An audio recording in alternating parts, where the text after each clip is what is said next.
आज हम जानेंगे जया एकादशी किस तिथि को मनाई जाएगी, किस दिन मनाई जाएगी, इसका समय कब से कब तक है और पारायण समय कब रहेगा।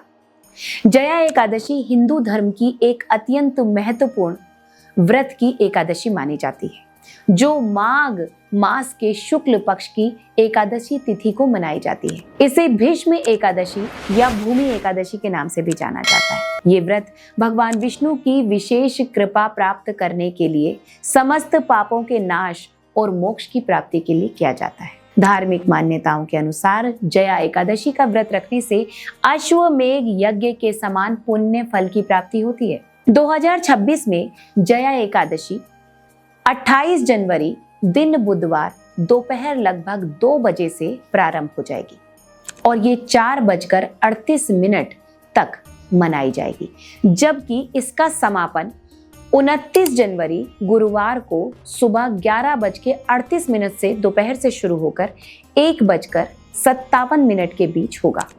उदय तिथि के अनुसार जया एकादशी का व्रत 29 जनवरी 2026 गुरुवार को रखा जाएगा।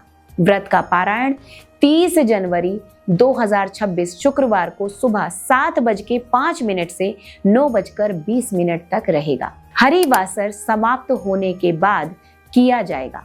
इस दिन सर्वार्थ सिद्धि योग बनाने की भी संभावना है, जिससे व्रत का महत्व और अधिक बढ़ जाएगा। जया एकादशी का व्रत 3 दिनों की प्रक्रिया से जुड़ा होता है: दशमी, एकादशी और द्वादशी। ये व्रत पुरुष, महिलाएं और बच्चे सभी कर सकते हैं, जबकि गर्भवती महिलाएं और बीमार व्यक्ति पूर्ण उपवास के स्थान पर फलाहार करके ये व्रत करें। व्रत की विधि क्या है? बहुत सरल है, लेकिन इसमें शुद्धता, संयम और पूर्ण श्रद्धा का विशेष ध्यान रखना है। दशमी तिथि यानी व्रत से एक दिन पहले, सूर्यास्त से पहले एक बार सात्विक भोजन ग्रहण कर लें। इस दिन अनाज, दाल और सब्जियां ली जा सकती हैं, लेकिन तामसिक वस्तुएं जैसे लहसुन, प्याज, मांस और मदिरा, ये पूर्ण रूप से परहेज इनका रखा जाएगा। शाम का भोजन नहीं करना चाहिए ताकि अगले दिन शरीर पूर्ण रूप से शुद्ध रहे। इस दिन मन, वचन और कर्म से ब्रह्मचर्य का पालन करना चाहिए और रात्रि में भगवान विष्णु का ध्यान करते हुए व्रत का संकल्प लेना चाहिए। एकादशी तिथि जो व्रत का मुख्य दिन होता है, उस दिन प्रातः काल सूर्योदय से पहले उठकर स्नान कर लेना चाहिए। यदि संभव हो तो गंगा जल या तिल मिश्रित जल से स्नान करना शुभ माना जाता है। स्नान के बाद पीले वस्त्र धारण करें और आचमन करें। इसके बाद हाथ में जल लेकर ओम विष्णवे नमः मंत्र के साथ व्रत का संकल्प लें। घर या मंदिर में भगवान विष्णु या श्री कृष्ण की प्रतिमा अथवा चित्र के सामने धूप दीप जलाएं। फूल, तुलसी, फल, मिठाई और पंचामृत अर्पित करें। विष्णु सहस्त्र नाम, विष्णु स्तोत्र या ओम नमो भगवते वासुदेवाय मंत्र का कम से कम 108 बार जाप करें और जय जगदीश हरे की आरती करें। ओम जय जगदीश हरे जो आप अक्सर अपने घर में करते हैं, उस आरती को जरूर करना चाहिए। व्रत के दौरान पूर्ण उपवास रखा जा सकता है। आप फलाहार ले सकते हैं, जिसमें दूध, फल, मेवे और कंदमूल जैसे आलू या शकरकंद लिया जा सकता है। अनाज, चावल, दाल, नमक, तेल से बने पदार्थ, बीन्स, मटर, तिल, सरसों या मसाले का सेवन पूरी तरीके से वर्जित है। इस दिन सोना नहीं चाहिए, क्रोध नहीं करना चाहिए, झूठ नहीं बोलना चाहिए, निंदा नहीं करनी चाहिए किसी की, तथा शरीर पर तेल लगाना चाहिए।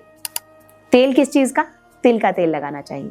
मदिरा सेवन और जुए जैसी गतिविधियों से बिल्कुल दूर रहना चाहिए।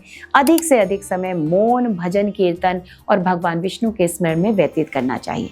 रात्रि जागरण कर भगवान विष्णु की विशेष पूजा करनी चाहिए। जया एकादशी की कथा का पाठ करना अत्यंत पुण्यदायी माना जाता है। द्वादशी तिथि को यानी पारण के दिन प्रातः निर्धारित समय में पारण करना बहुत जरूरी है।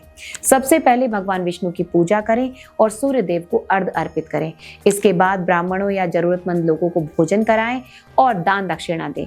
इसके बाद स्वयं सात्विक भोजन ग्रहण करें और व्रत के फल सफलतापूर्वक होने पर भगवान विष्णु का आभार व्यक्त करें। जया एकादशी व्रत का विशेष महत्व जो इस कथा में आपको बताया गया है, यह व्रत पिशाच या प्रेत बाधा से भी मुक्ति दिलाने वाला माना जाता है, पापों का नाश करता है और सुख समृद्धि के साथ मोक्ष की प्राप्ति कराता है। पद्म पुराण में ये लिखित है।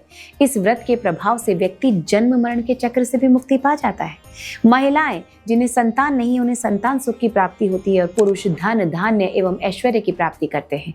यदि आप जया एकादशी की कथा या इससे जुड़े हुए कोई अन्य विवरण भी चाहते हैं तो हमें अवश्य भगवान विष्णु की कृपा के आधार पर आप हमें कमेंट कर सकते हैं, हमें बता सकते हैं कि आपको किस तरह की और वीडियो देखनी है या इस टॉपिक से रिलेटेड आपको और क्या जानकारी चाहिए, आप हमें कमेंट करके पूछ सकते हैं। जय श्री विष्णु।